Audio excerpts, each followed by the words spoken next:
to get a photo. Yeah, it was cool regardless. It's harder to take off.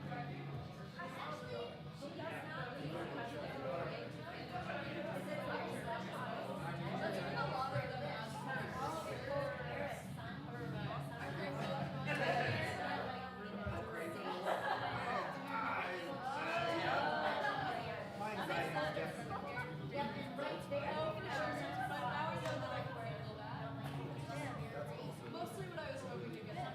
That's pretty cool. Part of it is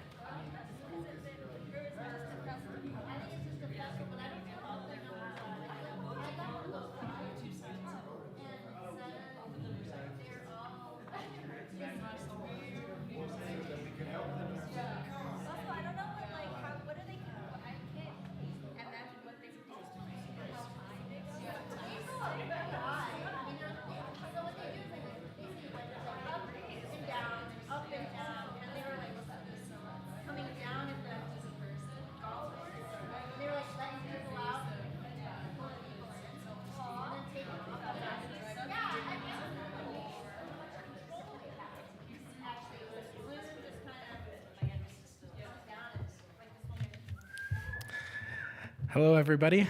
Welcome to Anderson Ranch Art Center and our summer faculty lecture series. My name is Emil Gorman, and I'm the studio coordinator of digital fabrication here at Anderson Ranch.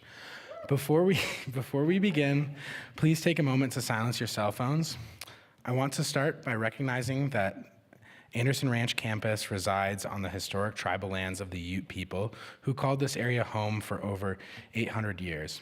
In honor of this legacy, we focus on building an inclusive community here, maintaining this as a place for inspiration and creativity in the center of the Rocky Mountains. First, I would like to introduce Lindsey Yeager.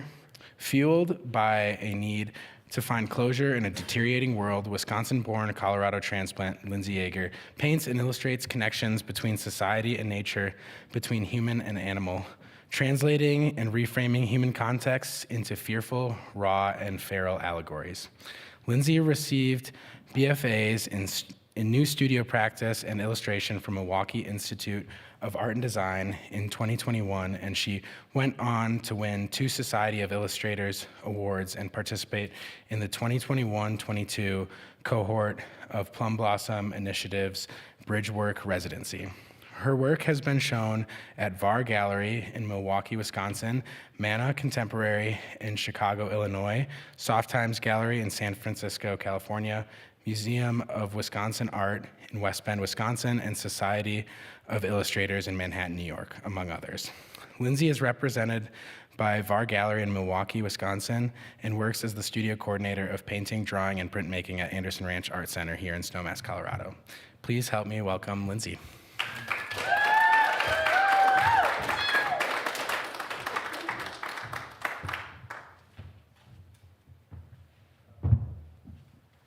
Hey, y'all. How's it going? Oh, we're like way in the middle. Hold on. Okay. How's it going, you guys? I'm really excited to be here tonight talking to you about my work. But yeah, as the lovely Emil said, I'm Lindsey. Studio coordinator for painting, drawing, and printmaking here at the ranch. I've been in Snowmass since last March, and really happy to be spending this point in my life doing what I'm doing.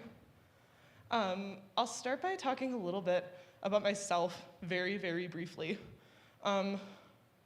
So, not much has changed. That's what I'll say. That's like obligatory baby pick. I think most people do this when they open their faculty lecture. But just like briefly, I grew up in Wisconsin. I spent a lot of time surrounded by lakes and in the North Woods. I grew up in Madison, but went to school in Milwaukee. So I was surrounded by Lake Michigan, and then, yeah, spent a lot of time around nature and animals. And I have been coming out specifically to Snowmass since I was born. I've always been a skier. I've always had a big love for the mountains. And I'm really lucky to have been surrounded by all these influential landscapes my entire life. it really propelled me to figure out what my work was, starting with my thesis. I'm gonna jump straight into that work. So I graduated college in 2021. Tumultuous time in history, tumultuous time to be an artist. I struggled to know what to say when the global circumstances were so jarring. Wildfires, COVID, like political upheaval, all sorts of stuff. And I needed to find a way to react to said circumstances in order to feel like the work that I was doing was meaningful. So I went into these landscape pieces that were inspired by wildfires. They come from this idea of perpetual fear and like struggling to see through the present moment in time, the idea that things may never heal. So my thesis ended up being this diptych. These are gouache on panel, 30 by 40, that were about the present moment and the after times, really. So this is the second one. And I was working on a thesis in illustration and painting at the same time. I'm focusing on my painting practice with this, though. And then right when I got out of school, I was lucky enough to do this residency called Bridgework. It's a year-long program that was like partially mentorship, included group shows, included a studio space for an entire year, and it was exactly what I needed when I got out of school.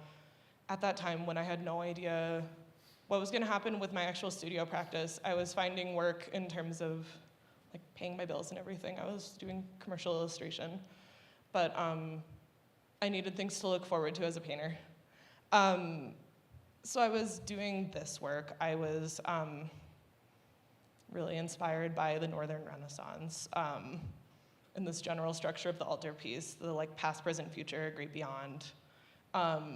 And this specific piece became like a personification of my fears and my frustrations with the world in a way that became like slightly more personal and intimate than the last work that I was doing before I came out of school. And this piece is massive. It's like 70 inches square, roughly, when you consider all the panels together. Then what was next? I had another group show to figure out, and I felt like I was at kind of a stopping point with the work that I was doing. I was extremely exhausted at the state of the world, and I was having a hard time responding to it in my practices in the same way that I had been doing. And it was time for me to look into the same issues, but from a different angle. I had to think about it from a more individualistic standpoint. I was thinking all about universals for a while.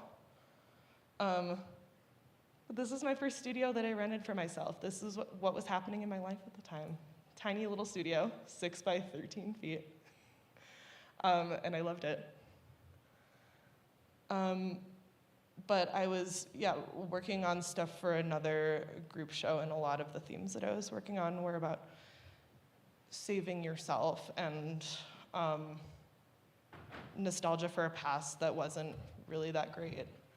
And a lot of it was about, the complexities of trying to find yourself in a time when community is the emphasis. How do you balance and reconcile that? So these are also dealing with kind of the same idea. These are about just under 18 by 24. I don't remember the exact scale. But same, all about balancing individualism, finding yourself, thinking about yourself in a way that is ideally not selfish. I was making a lot of work too about just general girlhood and the insanity that it is. And then shortly after I closed all of the work for that group show, I was in my first museum exhibition. This was right before I ended up at the ranch.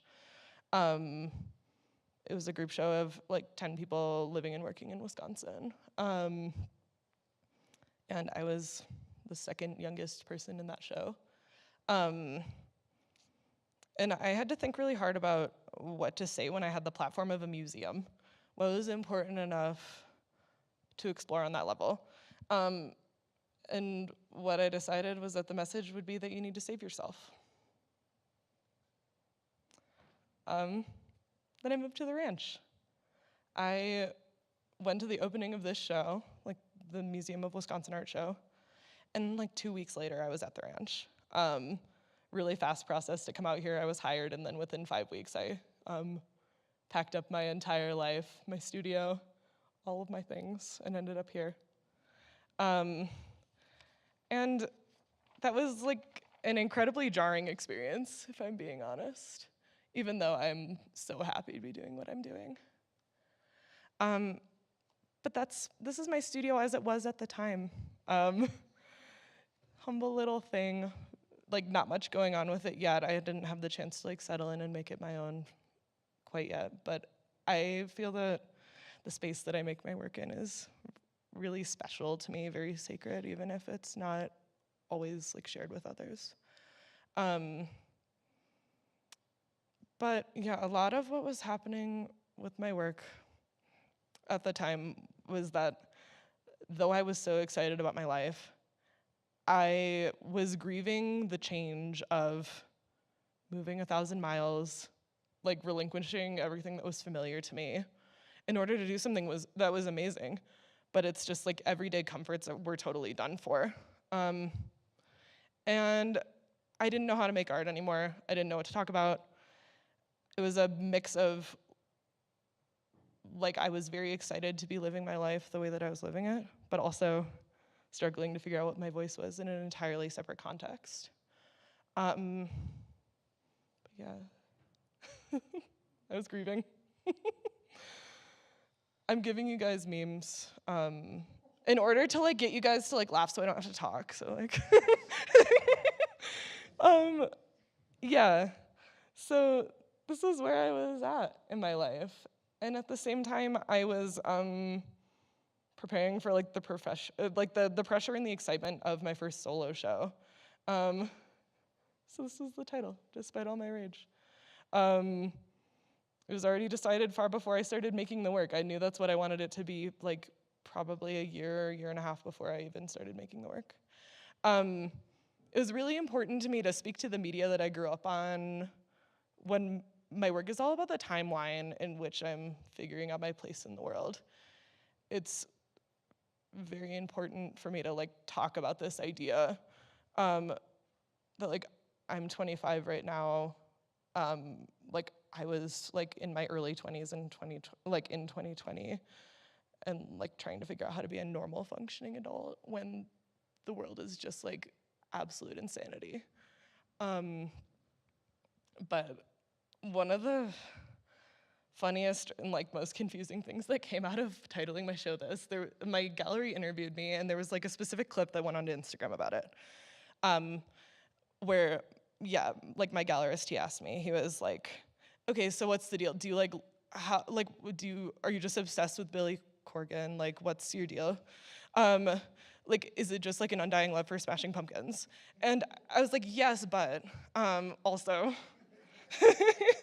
yes, but it is all about like, yeah, the idea of the media that I grew up on, the idea that I'm 25, and then this was posted on Instagram. It was like a 1-minute video. The only comment on it was just like some rando who just said 25, yikes, with like this face, like. And it's like, I'm still trying to process what that means or is. Like, are you, it's so faceted to me.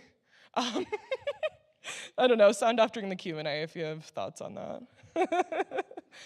But one of the big things that I had to deal with when I started making the work for this show was pulling away from the grandiosity of every painting that I was making previously.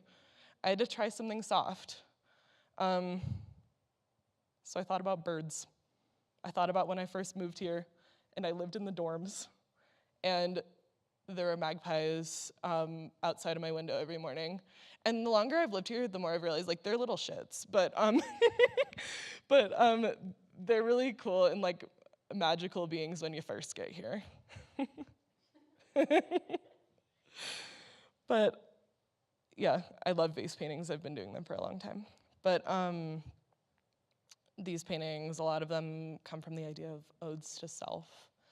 The idea of like delicacy, but also protection. But then my work came from so many different places for this show. It was really hard to pin it down when I was writing any statements about it. Another thing that like comes from like my age and the media that I grew up on is like my love for video, and also this like obsession with the way that media like corrupts over time as it becomes shared and shared and shared across different platforms. And I love the idea that like this is the memorial of this animal who was probably filmed like 15 years ago and is long dead. So I made this painting. It's called Wild Animals Don't Die of Old Age. It's like simultaneously about like, yeah, like this degradation of media that I'm talking about, but also this idea that you never see prey animals doing anything that's like lovely and sweet and enjoyable because it's not smart for them. Like meaning like they don't get to live out their lives peacefully, they eventually get killed. And the way I read into it with people is like, yeah, all about vulnerability and fear. That's one of the biggest like conceptual carries throughout my work in the last like 5 years. But again, I love making work about these like infrequently considered ideas within the natural world. I love like mutations within flowers, the idea that they're actually within the idea of normal variation. And the title, Sonic Hedgehog Homolog, that is the gene that codes for the number of body parts in animals, and it can sometimes just like go crazy.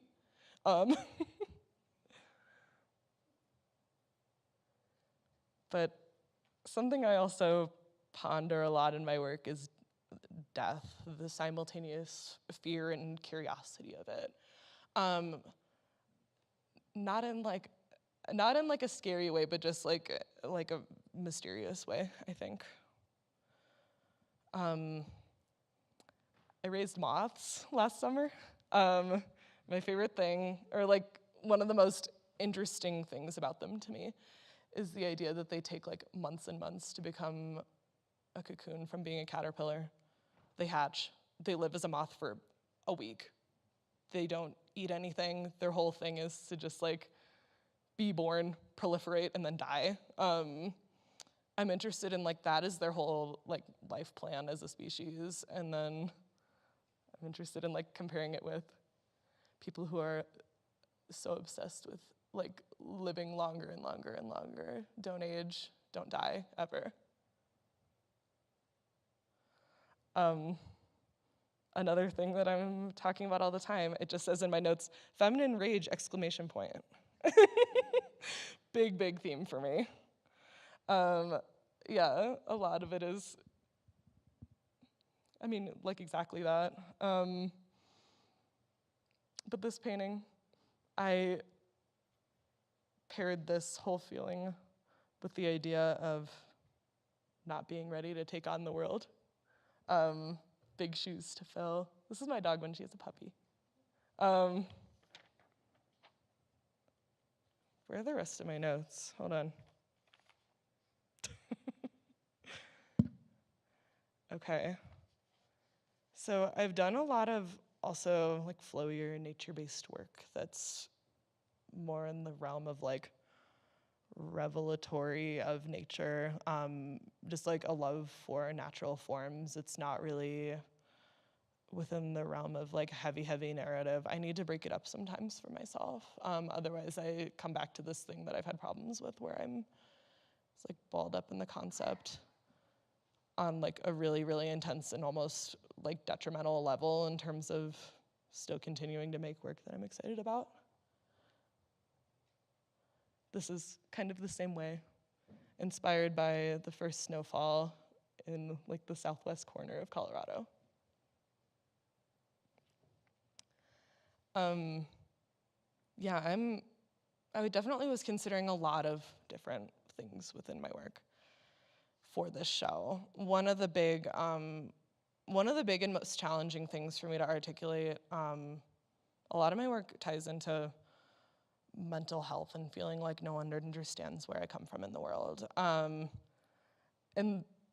this painting specifically comes from the idea of wishing I could clone myself so that someone in the world could understand exactly what's going on inside of my brain. But this is one of my favorite paintings I've made in recent history, and I almost want to put it in my house, but my gallery has it.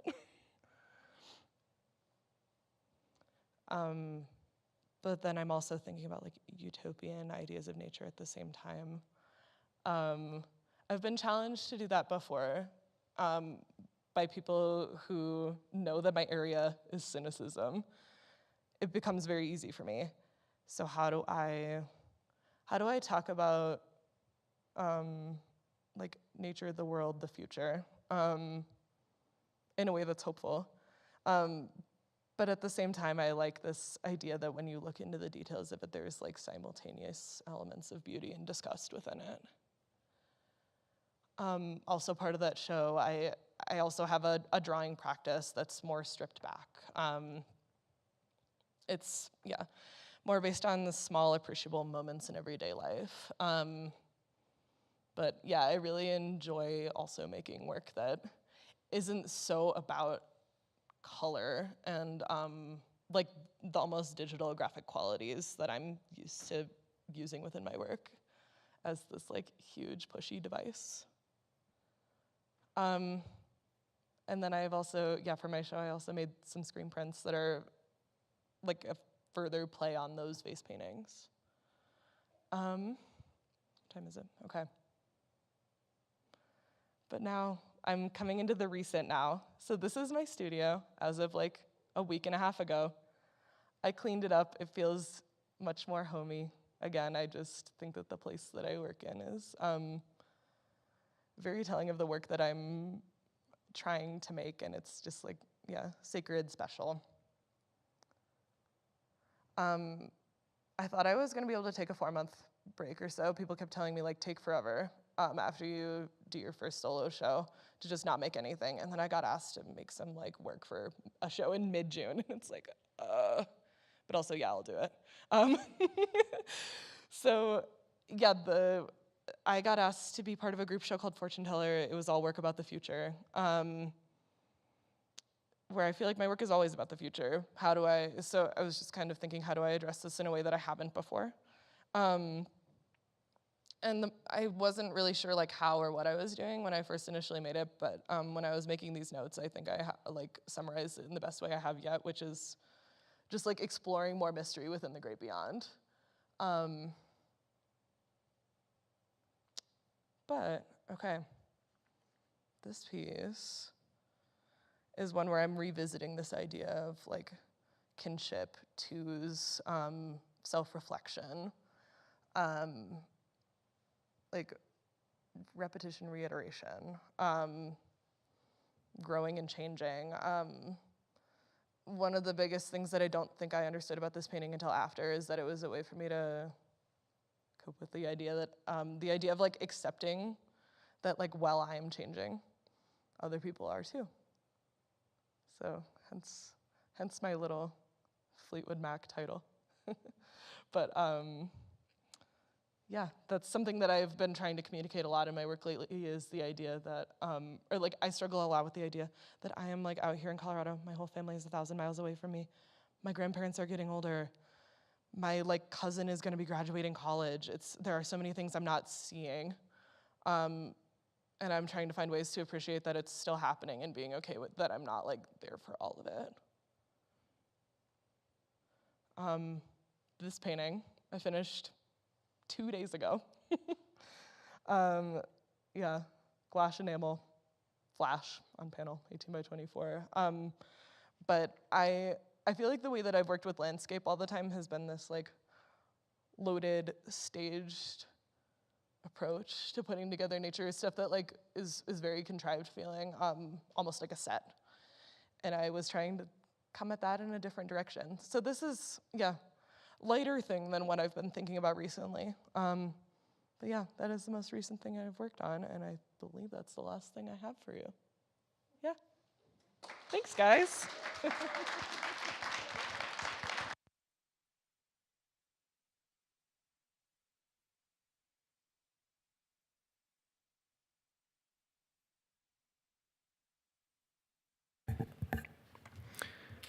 Our next speaker is William Lanzillo.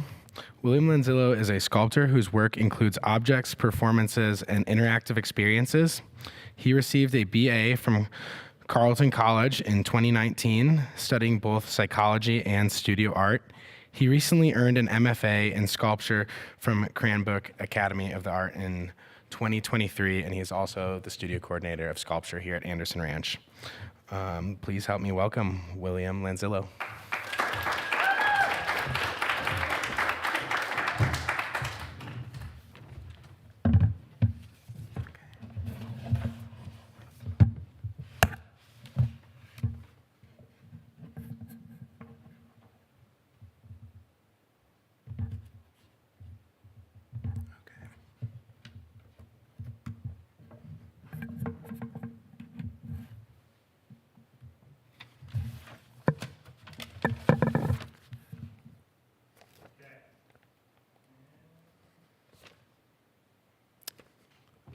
Okay. Hi, everyone. So tonight I'm going to be talking about a lot of different work, and I kind of have work that I made before grad school that feels very different from the work that I explored in grad school. But I think that something that runs across all of my work, or the way that I approach art making, is using it as a form of questioning and trying to understand the world around me and experiences that I have, and kind of poking or prodding at structures that I see around me. So I'm going to start with this video. And a couple years ago, like 2 years ago, I first started seeing videos like this on social media. Very random, but also I kept seeing iterations of this. And basically this idea that you're the first person to see da da da da da, and then it will be some random collection of objects, maybe some like liquid that it's dipped in, something very strange. But I was thinking about this, and I'm just going to read a little bit of what I wrote about these videos. So this new format briefly appeared to peel back a layer and offer the inner core of what social media content is after. Newness, novelty, something stimulating, a spectacle. The self-aware nature of the videos, as well as their apparent exposing of social media's desires, is endearing.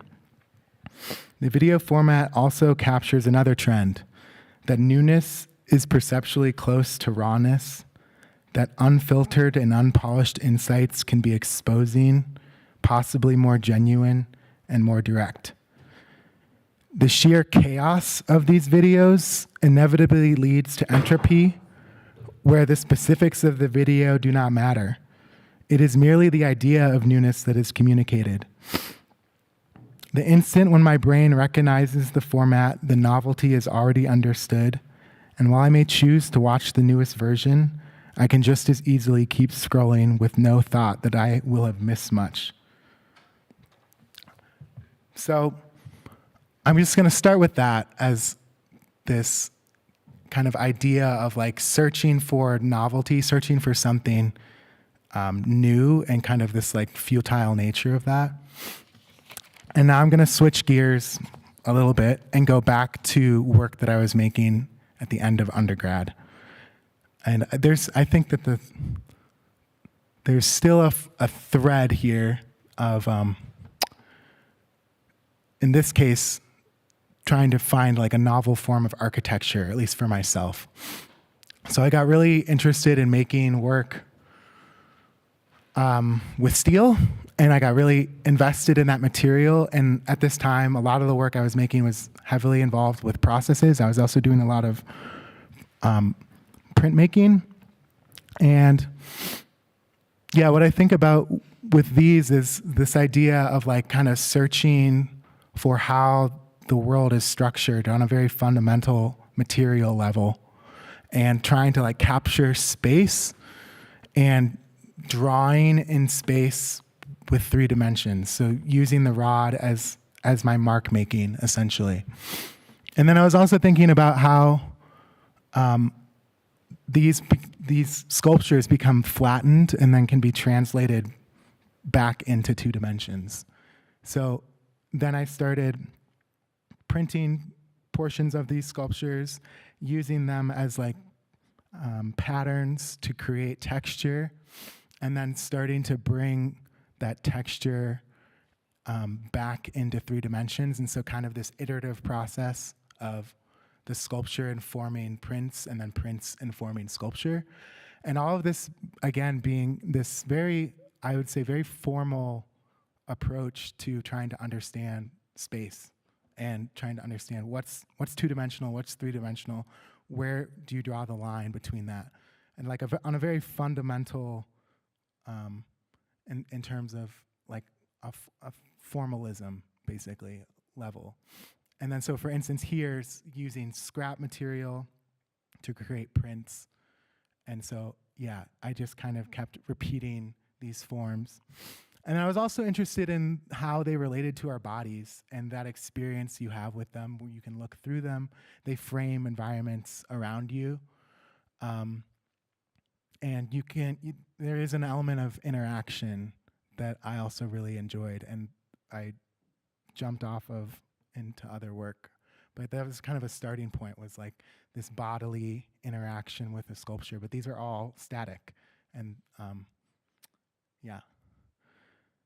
So then kind of jumping back, so I started with that meme. And so this was a project about memes. Basically, I gave this fictional presentation around memes and how ideas are generated and how they're created and how they're shared. And I created this basically fictional documentation as if I was a researcher scouring the internet. And of course, there are people who do this anyways. Oh, I'm gonna pause here for a sec. But this is kind of an introduction for me into both performance. Like my work is totally changing from this formal stuff to thinking more about like conceptual ideas that aren't just based in a material. And then I'm gonna jump to this. Me in preparation, all I know is win. Feel like Gary Payton. This that process, this that in the making. This that started from the bottom. This that motivation. All right, order for Meg.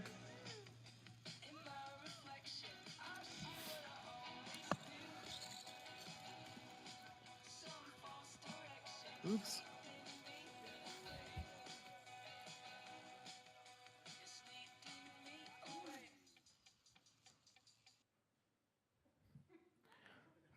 So it's a big jump. Oops. A big jump for me in terms of, this wasn't the first piece that I did with performance, but I'm kind of jumping to this project. And thinking about the possibility of creating a novel experience for somebody, and this like, what would happen if waffles flew out of trees? Free waffles came out of trees. That was kind of the beginning idea for this. And then, so you really stepping away from that formal sculpture and starting to try to explore other ideas that I feel like I can't just explore in just a material, like steel or printmaking. Well, of course, imagery, you can explore a lot with that, but the process was feeling limiting. So that's why I started to jump and try to experiment with performance. Creating signage. And then humor, my sense of humor also really started to come through. And I see humor and absurdity, like the absurdity of that first video that I showed you, as a way of talking about things that sometimes can be difficult to talk about. And I'll talk more about that in a bit. This next project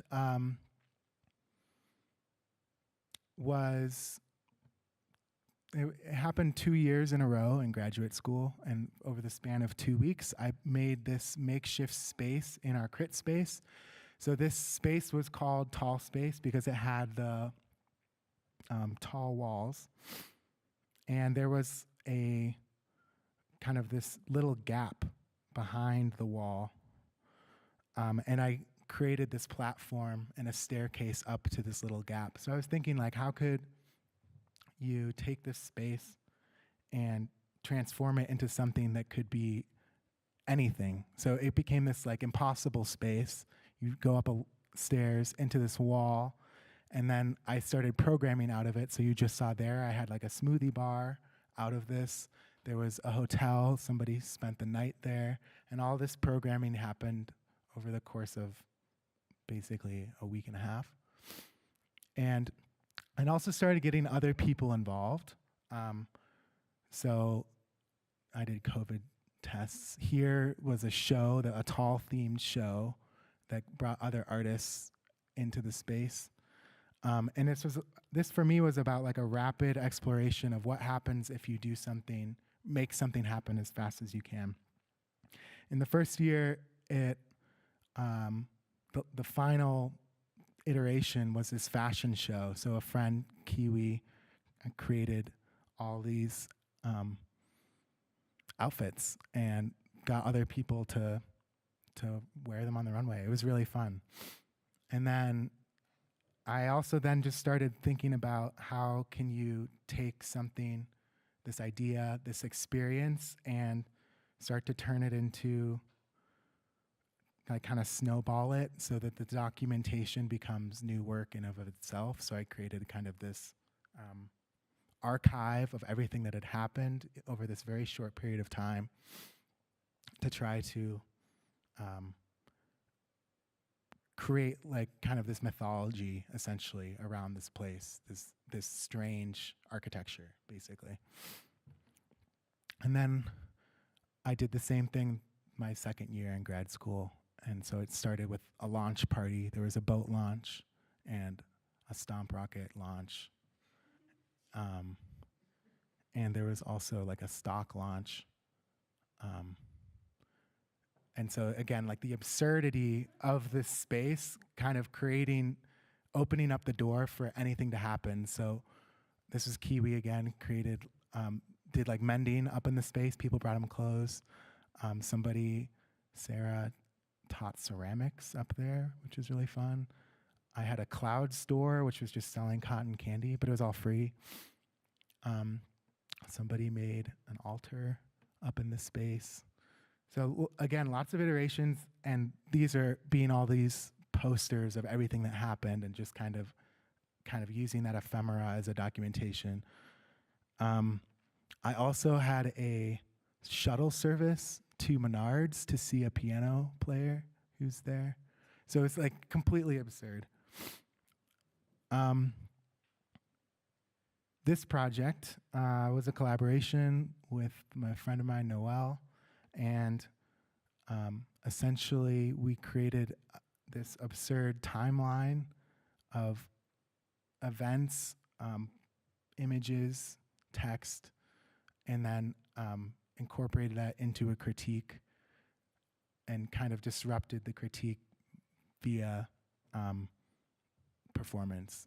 And I'm not going to talk much about this, but what you can start to see is this accumulation of kind of like a language or a way of making, kind of using a quickness to work, like this piece, for instance, just getting a dead fly from my studio, dollar bills, and quickly trying to come up with an idea. This piece, there was a lot going on with this piece, but I essentially created this absurd psychological study and asked people to sign up for it and participate. So it involved basically answering this survey about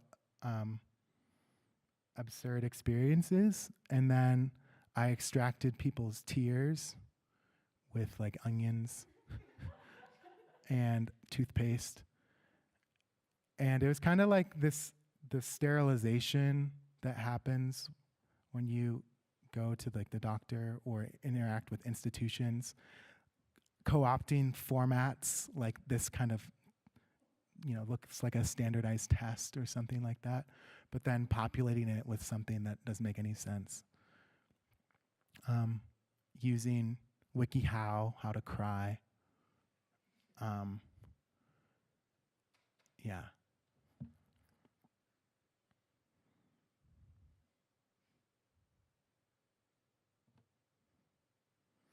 And then it accumulated with me at the end of it, shredding the survey that people did in front of them. And so it was this weird kind of anticipation that people had around the experience.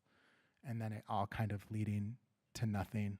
Or this anxiety that people felt taking a survey, wondering if I'm going to like look at what they said, what I'm going to think of it. And then this kind of release of then I just destroy it. And then the experience is over. But for this piece, I think one of the main focuses was this kind of exploring ideas of what makes something formal or what gives something legitimacy. So like little details like having this room in the library where people are doing this test to create like an atmosphere. So this is returning to those metal forms and thinking about how to reinvigorate them, make them more active. So I led a tour around campus inside of the structure, and I had these balls that I would throw out of that opening that had random phrases on them.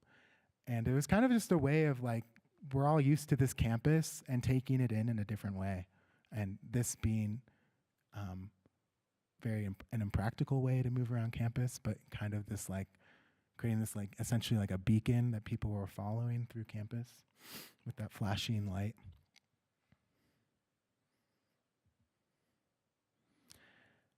And then this was kind of, and then starting to think about how can I respond to like a set criteria. So this was a chair show put on by the 3D department. And I basically picketed outside the show asking people their thoughts about chairs.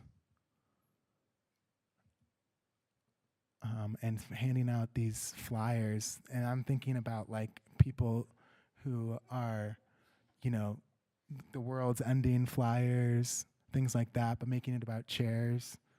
And so it's completely absurd, but kind of, again, playing with this like format, like it's a recognizable, individual that you might encounter, somebody on the street petitioning something or protesting something.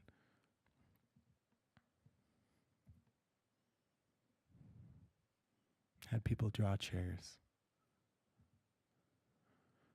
And then this piece was outside my studio window. This is looking at my studio. And I created this billboard in part because lots of people on campus would always be peering into your studio. So it was also kind of a form of privacy. But it was also about like this perception of what it means to be an artist and like the artist working in their studio and kind of performing that action via a stand-in of me in my studio, just a picture of me. But then on the inside of my studio, I printed a picture of what it looks like looking out of my studio so that I could maintain my view. And then one day somebody put a plant up there, which I didn't understand. So I put the plant like into the sculpture. And then I made these posters that I found their plant. And then this piece, so then I kind of had created this platform, this billboard, that then I could create iterations upon. And so this was around midterm elections, and there was also a full moon on that Tuesday. And so for the 2 weeks leading up to the election, I would put up this sign in the day and then put up this stock photo of the moon at night. And then I ended up opening up the billboard to other people on campus. So this is not me, this is Sakura, and I'm just showing a couple examples of other people using this space.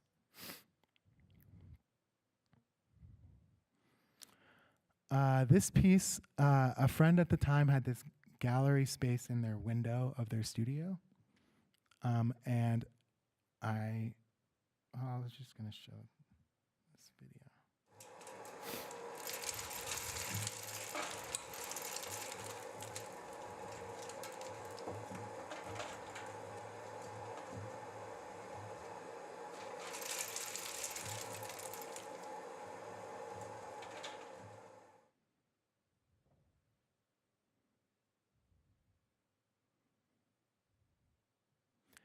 So I had this stand-in of me inside this space capsule, and then periodically would actually be inside the space capsule doing something. So as people would walk by, sometimes they'd see the picture of me, and sometimes I'd actually be in there.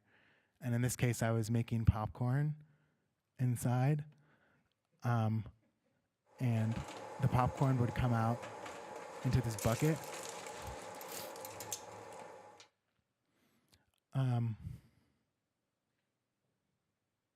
But kind of taking this space, I'm interested in taking spaces and trying to flip them on their head. So this is normally just a window, and then it was a gallery that was showing just kind of like people's two-dimensional work, paintings and things just in this little window, and thinking like, how could you expand this space, make it do something impossible?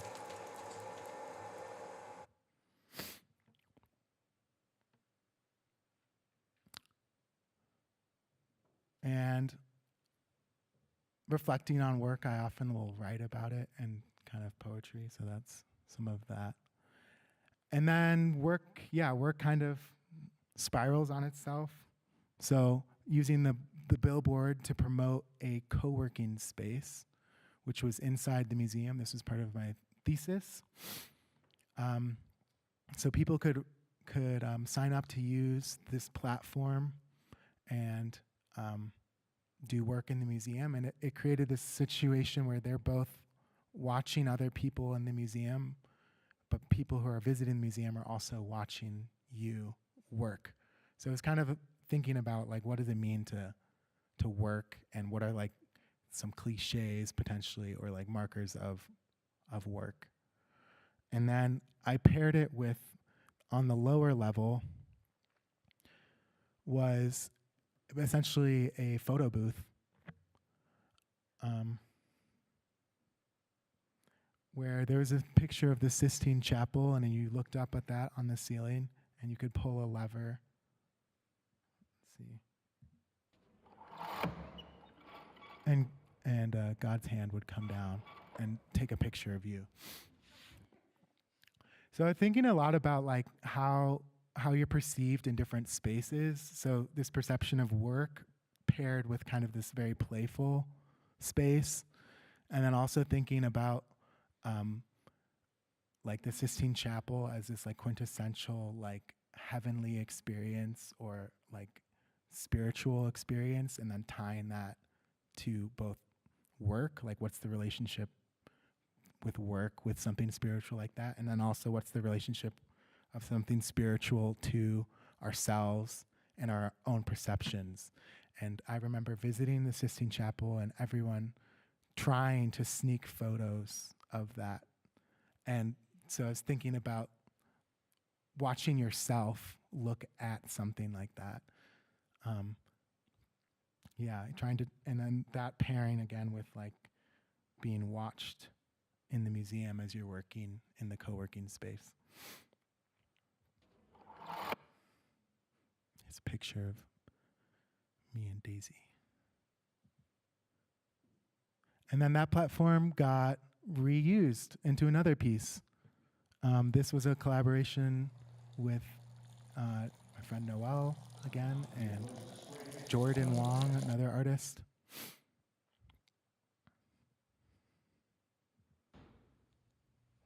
And then billboards became a theme briefly. I don't think I'm going to keep using them, but. And then this is the last piece I'll talk about to wrap up here. But this piece, for about a 2-week period, whenever I would interact with somebody, I would record that experience and write basically a receipt of that interaction. And then the next time I saw them, I would offer to print their receipt for the interaction they had with me. So it's this weird kind of form of surveillance, but it also ended up, or part of the attempt was offering this sweetness or kind of like this recognition of people and experiences with them. I'm going to try to pause it on this.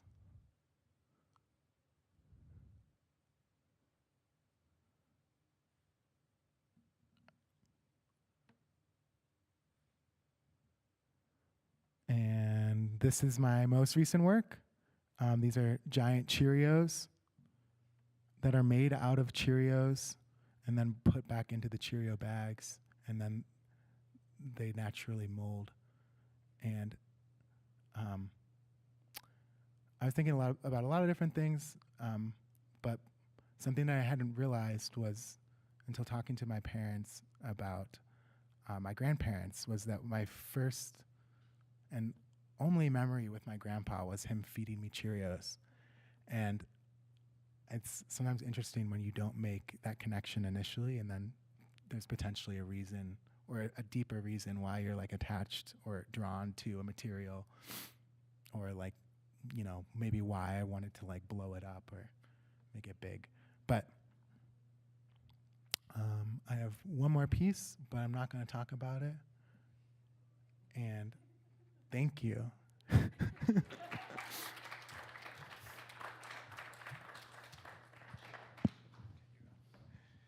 Thank you, William. We can now open up to a brief Q&A if anyone has any questions. Both Lindsey and William can answer those for you.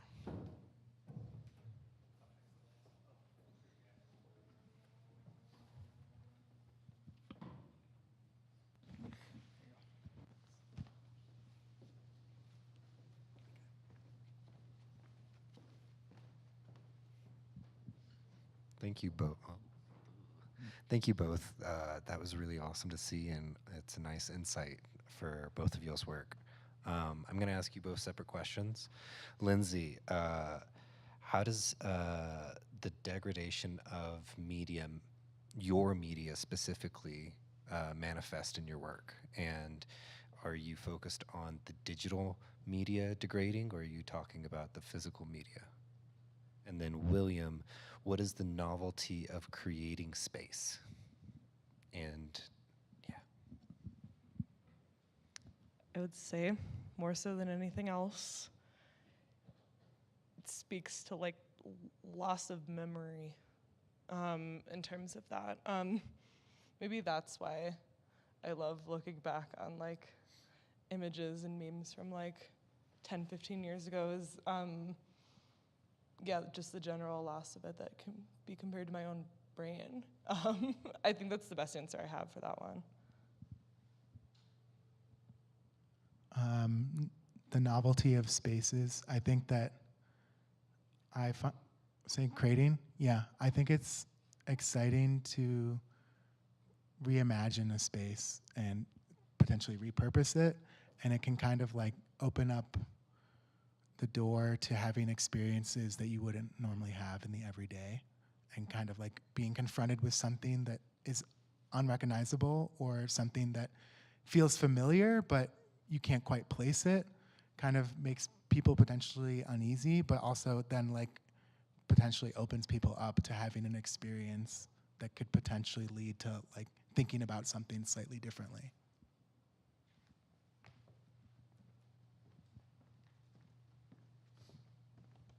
I also have two questions, one for each of you. But the first one I'll ask William. William, you moved from what really was, for me, kind of intriguing was the questioning of what's 2D, what's 3D, and then what's real and what's not real, and then what's absurd.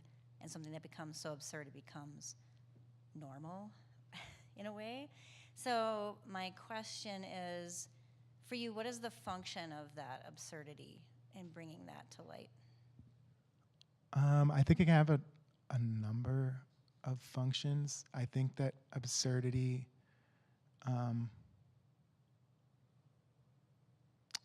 I think sometimes it can kind of, it can be a way of talking about something that you can't understand. And I think that it's possible that it didn't come through in this presentation, but I feel in a lot of my work this kind of like melancholy or like something lost in experience or lost in translation, and like absurdity kind of being this like extreme form of trying to communicate, and sometimes that being futile, and then sometimes that leading to something unexpected.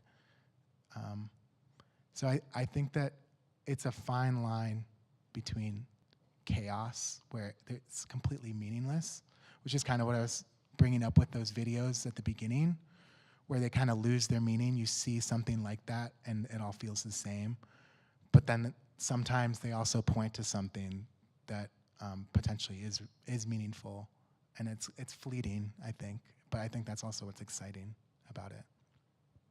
Right, thank you. Lindsey, I wanted to ask a question about your graphic style, because it's so specific to you, and I was wondering about how you developed that and what, for you, why that's tied to your ideas. Can you talk a little bit about that? Yeah. I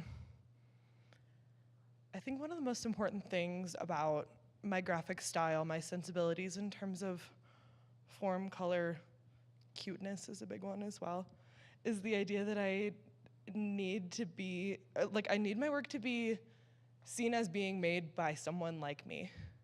I want it to be like not arguable, the kind of person who probably made this kind of painting. But also, yeah, I love also just like combined influences throughout like very early history too, in order to somehow make something that's like very much of the now.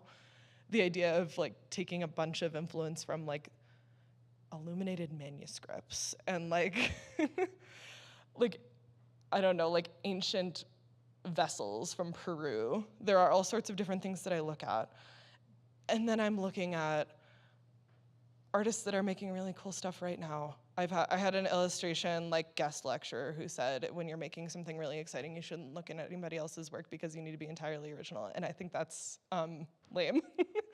I think that you should always be trying to look at other people's work and like dissect it, figure out what you do and don't like about it, and steal a little.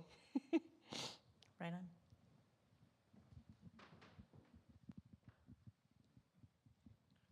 Cool. Well, thank you so much, everybody. If you are arriving just this week for the paint class, I think you have an orientation tomorrow morning at 8:45 outside of the paint building. Thank you.